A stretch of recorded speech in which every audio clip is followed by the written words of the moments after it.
Today we just got so much freaking cool news, another jam-packed episode, and it's finally getting a little cooler. I don't know about where you live, but finally I woke up and it was 70 degrees. That's a cool wave for Phoenix. That's a cold front. So good morning, Mario, and good morning, Switch fans. I'm not burning up, but the news wire is. We've got awesome details on how Nintendo innovates with Mario. We've got a bunch of new patches making games finally purchasable.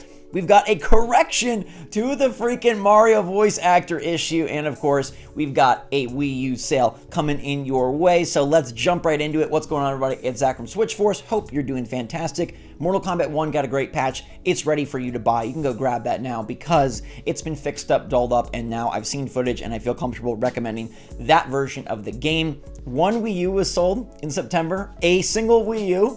What the heck? How was there a new Wii U anywhere on store shelves for someone to buy?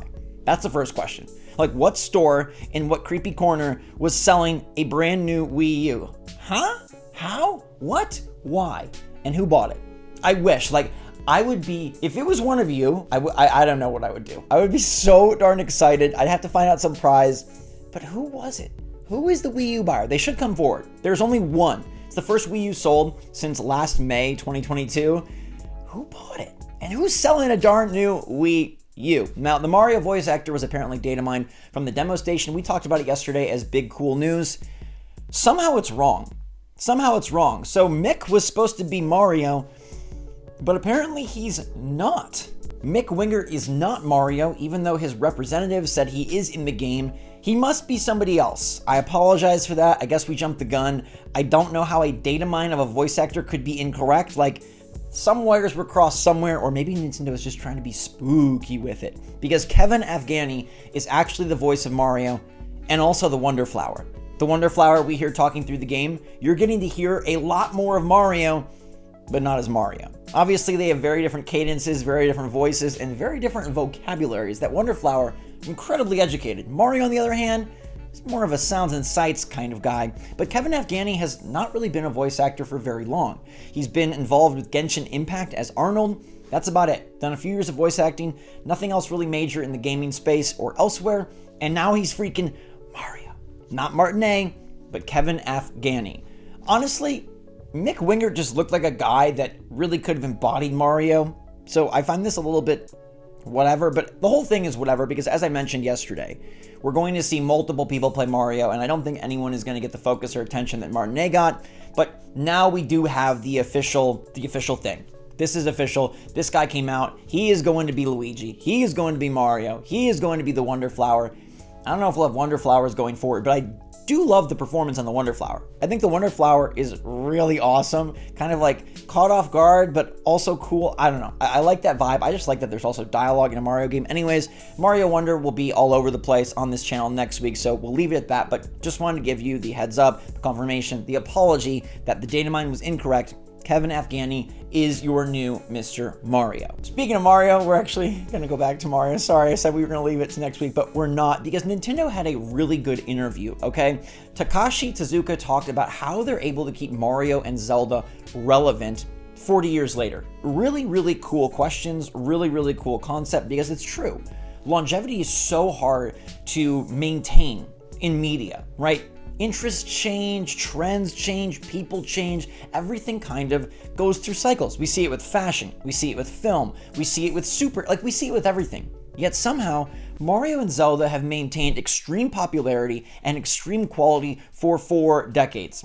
That's freaking insane, and it's kind of unprecedented.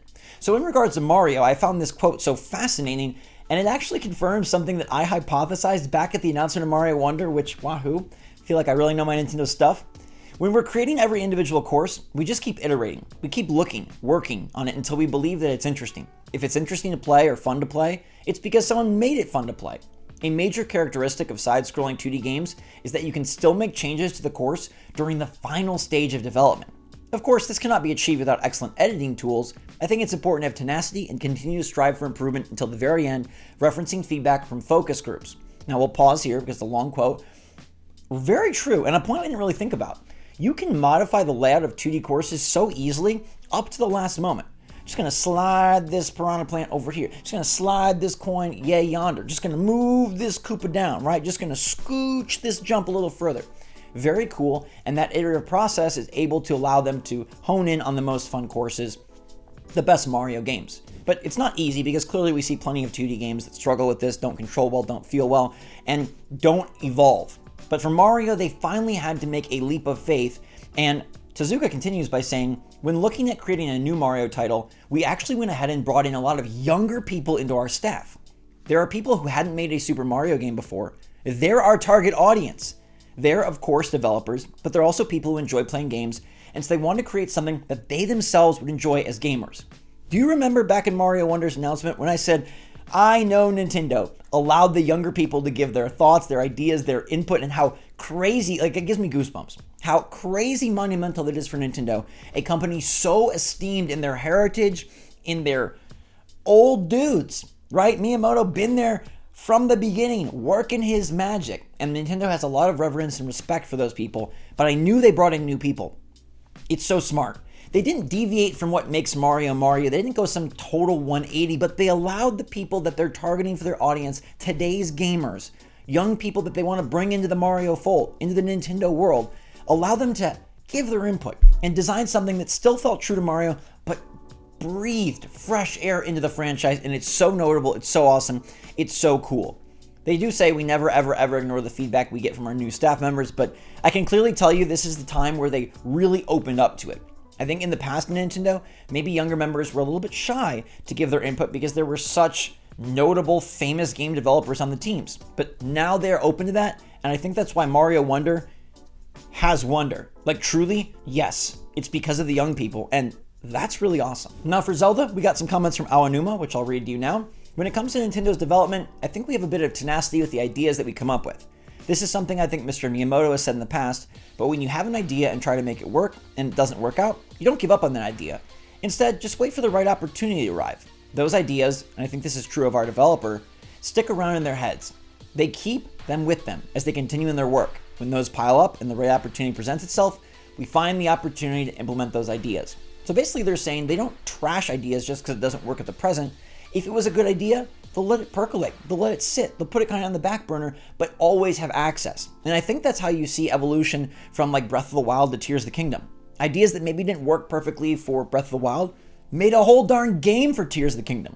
Ideas that they wanted to implement but maybe didn't have time, later on populate as core features of future products. It just seems like Nintendo has excellent development standards, excellent development practices, and now opening up to allow more feedback from younger team members and being willing to say, hey, we can't let Miyamoto and Aonuma have the tightest grip, right? We can't even let Sakurai hold on so dearly to these franchises that they never grow.